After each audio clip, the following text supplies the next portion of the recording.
11 बज रहे थे। मनका अपने ऑफिस से ओवर टाइम करके घर के लिए निकल रही थी। उसने अपना हेलमेट पहना और स्कूटी पर बैठकर घर की ओर चल पड़ी। उसके ऑफिस से घर का रास्ता दिन में जितना खूबसूरत दिखता था, रात में उतना ही भयानक नजर आता था। रात के उस सन्नाटे में मनका बेहद डरी हुई थी।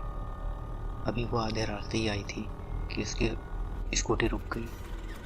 स्कूटी को शुरू करते हुए उसकी नज़र जैसे सड़क के किनारे की ओर गई। मनका का खून जम सा गया। सड़क के किनारे पर उसे खून से लथपथ एक हाथ जमीन से ऊपर उठा हुआ दिखाई दिया। मनका जल्दी से स्कूटी चालू करने लगी, पर वह शुरू ही नहीं हो रही थी।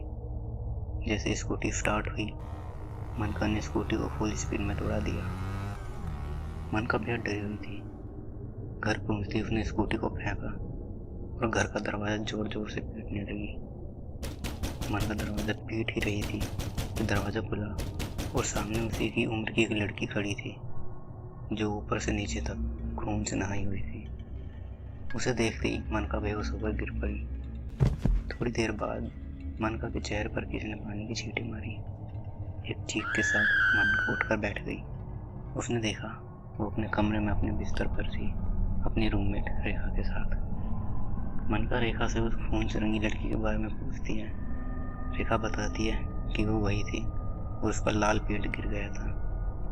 दोनों बातें कर ही रही होती हैं कि लाइट चली जाती है।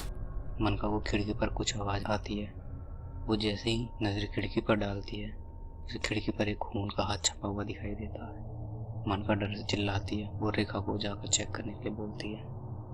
रेखा चेक करने के बहाने खिड़की पर जाकर अंधेरे का फायदा उठाकर हाथ का निशान मिटा देती है और मनका से झूठ बोलती है कि ऐसा कुछ भी नहीं है। इस घटना के 1-2 महीने बाद मनका को तब से बुरे सपने आने लगे थे। एक रात मनका नींद में थी। उसे कुछ महसूस हुआ तो हल्की सी आंखें खोलकर देखा। रेखा उसके सामने थी, एक डरावनी हंसी के साथ, खून से लथपथ। वो मनका को घूरे जा रही थी। मनका का चेहरा डर से सफ़ेद पड़ गया। उसने पीछे हटने की कोशिश की। बेड की दूसरी तरफ देखा तो वहाँ भी एक दूसरी रेखा थी। मनका का दिल तेजी से धड़कने लगा। वो चीखना चाहती थी, लेकिन गले से कोई आवाज़ न निकली। उसका पूरा शरीर जम सा गया। रेखा मनका पर झपट पड़ी। रेखा के मुंह से निकलती खून भरी लार मनका की गर्दन पर गिर रही थी। देखते ही देखते रेखा ने मनका की गर्दन में दांत गड़ा दिए। मनका की गर्दन से खून बहने लगा। जैसे ही वह चीखी, मानो सब कुछ गायब हो गया। उसने कमरे में देखा तो कोई नहीं था, रेखा भी नहीं। मनका सपना देख रही थी।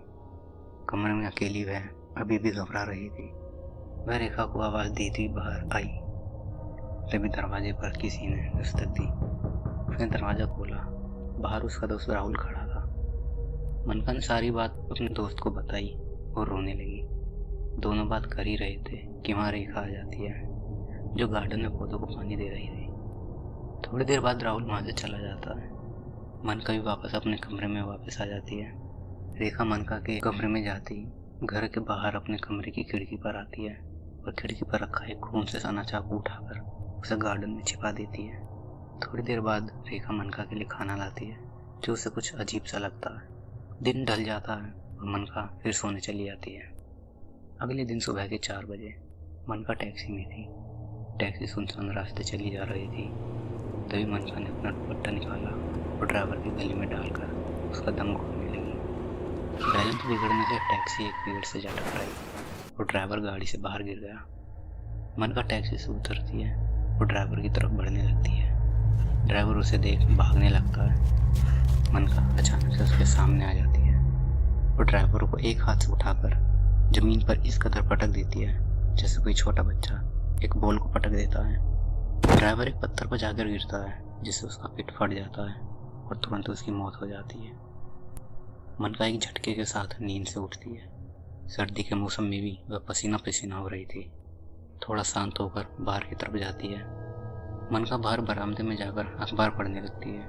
अखबार पढ़ते ही उसका कलेजा मुंह को आ जाता है। अखबार में उसी ड्राइवर की मौत की खबर छपी थी। उसके हाथ कांपने लगे। वह घबराई हुई सोचने लगी कि उसका सपना सच कैसे हो सकता है। उसने ये सब रेखा को बताया। रेखा ये सब सुनकर हंसने लगी और इसे उसके मन का वहम बताया। मनका ये सब भूल कर अपने ऑफिस चली गई।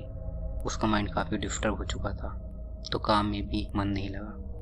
अपने दोस्त राहुल की सलाह पर वो उसके साथ डॉक्टर के पास चली जाती है।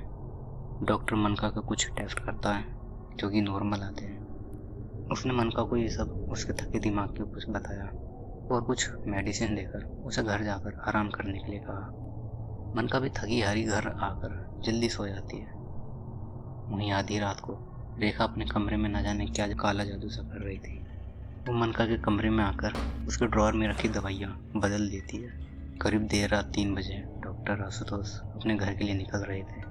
क्लिनिक खाली था और वो बिल्कुल अकेले थे। डॉक्टर वहाँ से निकलने ही वाले थे कि मनका वहाँ जाती है। टेबल पर रखी कैंची उठाकर डॉक्टर के हाथ के पार कर देती है और दूसरी बार में कैंची डॉक्टर की छाती में घुसकर छाती को चीर देती है। डॉक्टर दर्द से गिर जाता है। मनका डॉक्टर पर सवार होकर उसका गला दबाने लगती है और फिर कैंची उठाकर डॉक्टर की दोनों आंखें निकाल लेती है। तभी मनका नींद से उठ जाती है। उसने फिर एक सपना देखा था। वह समझ नहीं पा रही थी कि उसके साथ क्या हो रहा है।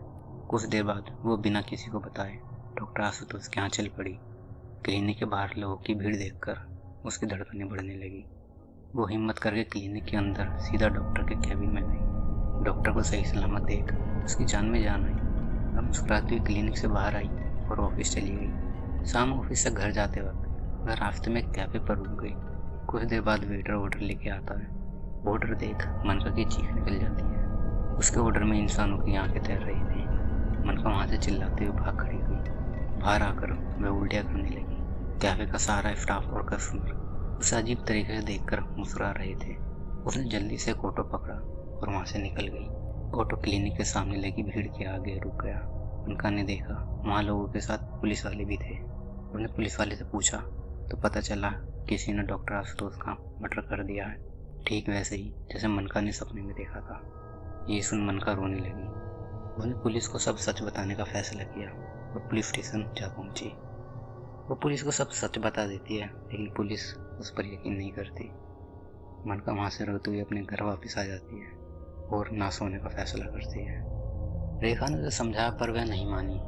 वो कभी टीवी देखती तो कभी किताबें पढ़ती और कभी दीवारों को ताकती रहती। उसकी खराब हालत देख रेखा उसे फिर समझाती है और घर में उसे पूजा करने की सलाह देती है। मनका को पूजा कराने का आइडिया पसंद आता है। वह अगले दिन पंडित जी को बुलाकर पूजा कराती है। पंडित जी पूजा करके मनका के हाथ में एक काला धागा बांध देते हैं। उस दिन मनका चैन से सो जाती है।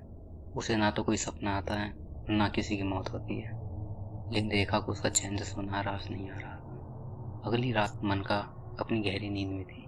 तभी रेखा चुपके से उसके कमरे में आकर उसकी कलाई में बंधा धागा काट देती है।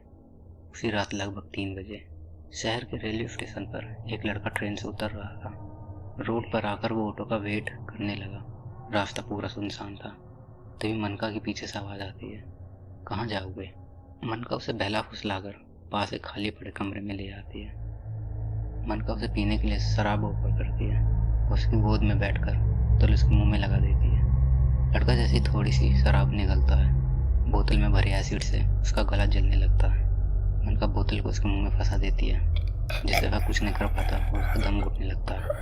और थोड़ी देर में दम घुटने से उसकी मौत हो जाती है। उसकी आंखें बाहर आ जाती है और जीभ भी बाहर लटक जाती है।